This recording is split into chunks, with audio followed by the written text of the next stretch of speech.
News first ಎಜುಕೇಷನ್ಗೆ ಸ್ವಾಗತ. ನಾನು Chandramohan. SSLC exam ಅನ್ನೋದು ವಿದ್ಯಾರ್ಥಿಗಳ ಜೀವನದಲ್ಲಿ ಪ್ರಮುಖ ಘಟ್ಟ. 1ನೇ ಕ್ಲಾಸ್ನಿಂದ 9ನೇ ಕ್ಲಾಸ್ನವರೆಗೆ ಎಲ್ಲ ಪರೀಕ್ಷೆ ಬರೆದರೂ ರಿಸಲ್ಟ್ ಬಗ್ಗೆ ಯಾವುದೇ ಭಯ ಇರೋದಿಲ್ಲ.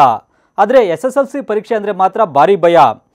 ಕಾರಣ ಫೇಲ್ ಆದರೆ ಮುಂದೇನು ಮಾಡೋದು ಅಂತ ಚಿಂತೆ ಇರುತ್ತೆ. ಏಕೆಂದರೆ SSLCಯಲ್ಲಿ ಪಡೆದ ಅಂಕಗಳ ಆಧಾರದ ಮೇಲೆ ಮುಂದಿನ ಶಿಕ್ಷಣ ಹಾಗೂ ಬದುಕು ನಿಂತಿರುತ್ತೆ.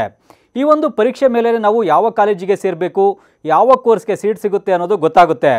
ಈ ಹಿಂದೆ 10ನೇ ಕ್ಲಾಸ್ ಪರೀಕ್ಷೆಯಲ್ಲಿ ಫೇಲ್ ಆದರೆ ಸುಮಾರು 1 ವರ್ಷ ಕಾಯಬೇಕಿತ್ತು. ಈಗ ಕಾಲ ಬದಲಾಗಿದೆ. ಇಷ್ಟೇ ಅಲ್ಲ, ಕಾಲಕ್ಕೆ ತಕ್ಕಂತೆ ಪರೀಕ್ಷಾ ನಿಯಮಗಳು ಕೂಡ ಚೇಂಜ್ ಆಗಿವೆ.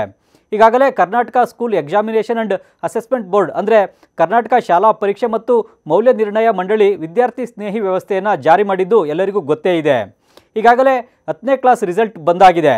ಈ ಪರೀಕ್ಷೆಯಲ್ಲಿ ಅಂಕ ಕಡಿಮೆ ಬಂದರೆ ಅಥವಾ ಫೇಲ್ ಆದರೆ ಭಯಪಡೋ ಅಗತ್ಯ ಇಲ್ಲ. ಒಮ್ಮೆ ಫೇಲ್ ಆದರೆ ಮತ್ತೆ 2 ಬಾರಿ ಪರೀಕ್ಷೆಯನ್ನು ಬರೀಲಿಕ್ಕೆ ಅವಕಾಶ ಇದೆ. 3 ಬಾರಿ ಎಕ್ಸಾಮ್ ಬರೆಯೋಕ್ಕೆ ಅವಕಾಶ ಮಾಡಿಕೊಟ್ಟಿರುವ ಇಂದಿನ ಉದ್ದೇಶ ಮಕ್ಕಳಿಗೆ ಒಳ್ಳೆ ಸ್ಕೋರ್ ಬರಬೇಕು ಅನ್ನೋದು. ಈ ಹಿಂದೆ 10ನೇ ಕ್ಲಾಸ್ ಪರೀಕ್ಷೆಯಲ್ಲಿ ಫೇಲ್ ಆದರೆ ಎಕ್ಸಾಮ್ ಬರೆಯೋಕ್ಕೆ 1 ವರ್ಷ ಕಾಯಬೇಕಿತ್ತು. ಎಷ್ಟೋ ಮಂದಿ 1 ವರ್ಷ ಆದಮೇಲೆ ಫೇಲ್ ಆದರೆ ಅವರ ಭವಿಷ್ಯವೇ ಅರ್ಧಕ್ಕೆ ನಿಂತು ಹೋಗ್ತಿತ್ತು. ಈಗ 10ನೇ ಕ್ಲಾಸ್ ರಿಸಲ್ಟ್ ಬಂದರೆ ನಂತರ 4 ತಿಂಗಳಾದ ಮೇಲೆ ಸಪ್ಲಿಮೆಂಟ್ರಿ ಪರೀಕ್ಷೆ ಇರ್ತಿತ್ತು. ಇನ್ನು ಈ ಸಪ್ಲಿಮೆಂಟ್ರಿ ಫೇಲ್ ಆದರೆ 1 ವರ್ಷ ಅಂತೂ ಕಾಯಲೇಬೇಕಿತ್ತು. ಇದರಿಂದ ಹಲವಾರು ವಿದ್ಯಾರ್ಥಿಗಳಿಗೆ ಅನಾನುಕೂಲ ಆಗ್ತಾ ಇತ್ತು. ಇನ್ನು ಕೆಲವರು ಪರೀಕ್ಷೆಯಲ್ಲಿ ಉತ್ತೀರ್ಣರಾಗಲು 1 ವರ್ಷದ ನಂತರ ಮತ್ತೆ ಮುಖ್ಯ ಪರೀಕ್ಷೆಗಳನ್ನು ಬರೆದಿರುವ ಉದಾಹರಣೆಗಳು ಸಾಕಷ್ಟಿವೆ. ಈ ರೀತಿಯ ಎಲ್ಲ ಸಮಸ್ಯೆಗಳನ್ನು ದೂರ ಮಾಡಲು ಕರ್ನಾಟಕ ಶಾಲಾ ಪರೀಕ್ಷಾ ಹಾಗೂ ಮೌಲ್ಯ ನಿರ್ಣಯ ಮಂಡಳಿ ವಿದ್ಯಾರ್ಥಿ ಸ್ನೇಹಿ 3 ಪರೀಕ್ಷೆಗಳ ವ್ಯವಸ್ಥೆ ಮಾಡಿ ಭಾರಿ ಮೆಚ್ಚುಗೆ ಪಡೆದಿದೆ. ವಿದ್ಯಾರ್ಥಿಗಳು ನಿರ್ಭೀತಿಯಿಂದ ಪರೀಕ್ಷೆ ಬರೀಬೇಕು ಅನ್ನೋ ಕಾರಣಕ್ಕೆ ಈ ರೂಲ್ಸ್ ಜಾರಿಗೆ ತರಲಾಗಿದೆ. ಮೇ ಹಾಗೂ ಜೂನ್ನಲ್ಲಿ 2 ಬಾರಿ 10ನೇ ತರಗತಿ ಪರೀಕ್ಷೆ ಆಯೋಜಿಸಲಾಗುತ್ತೆ. ಇದರಿಂದ ಅಂಕಗಳೇನಾದರೂ ಕಡಿಮೆ ಬಂದಿದ್ದರೆ ಇನ್ನೆರಡು ಪರೀಕ್ಷೆಗಳು ಅಟೆಂಡ್ ಮಾಡ್ಬೋದು. ಒಟ್ಟಾರೆಯಾಗಿ SSLC ವಿದ್ಯಾರ್ಥಿಗಳು 3 ಬಾರಿ ಪರೀಕ್ಷೆ ಬರೀತಾರೆ. ರಿಸಲ್ಟ್ ಏನಾದರೂ ಅವರ ನಿರೀಕ್ಷೆಗೆ ತಕ್ಕಂತೆ ಬರೆದಿದ್ದರೆ ಇನ್ನುಳಿದ 2 ಪರೀಕ್ಷೆಗಳನ್ನು ಬಳಸ್ಕೊಳ್ಬೋದು. ಫೇಲ್ ಆದರೂ ಕೂಡ 2 ಪರೀಕ್ಷೆಗಳನ್ನು ಎದುರಿಸಲು ಅವಕಾಶ ಇದೆ. ಇಷ್ಟೇ ಅಲ್ಲ, ಸರ್ಕಾರ SSLCಯಲ್ಲಿ ನಡೆಯುವ 3 ಪರೀಕ್ಷೆಯಲ್ಲಿ ಫೇಲ್ ಆಗೋ ವಿದ್ಯಾರ್ಥಿಗಳಿಗೆ ಸಿಹಿ ಸುದ್ದಿಯೊಂದನ್ನು ನೀಡಿದೆ.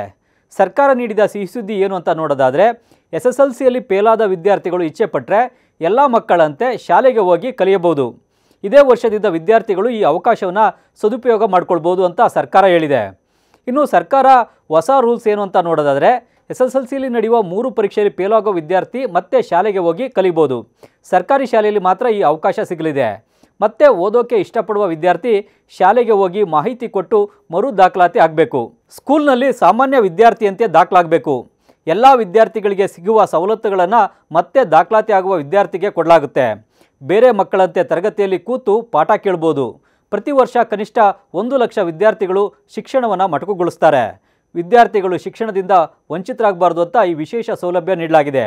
ರೆಗ್ಯುಲರ್ ವಿದ್ಯಾರ್ಥಿಗೆ ಸಿಗುವ ಎಲ್ಲ ಅನುಕೂಲ ಈ ವಿದ್ಯಾರ್ಥಿಗಳಿಗೂ ಸಿಗುತ್ತೆ. ಹಾಗಾಗಿ ಫೇಲಾದ SSLC ವಿದ್ಯಾರ್ಥಿಗಳು ಈ ಆಪರ್ಚುನಿಟಿಯನ್ನು ಯೂಸ್ ಮಾಡ್ಕೊಳ್ಬೋದು. ಮತ್ತಷ್ಟು ಇಂಟ್ರೆಸ್ಟಿಂಗ್ ಕಂಟೆಂಟ್ಗಾಗಿ ನ್ಯೂಸ್ ಫಸ್ಟ್ ಎಜುಕೇಷನ್ ಸಬ್ಸ್ಕ್ರೈಬ್ ಮಾಡಿ.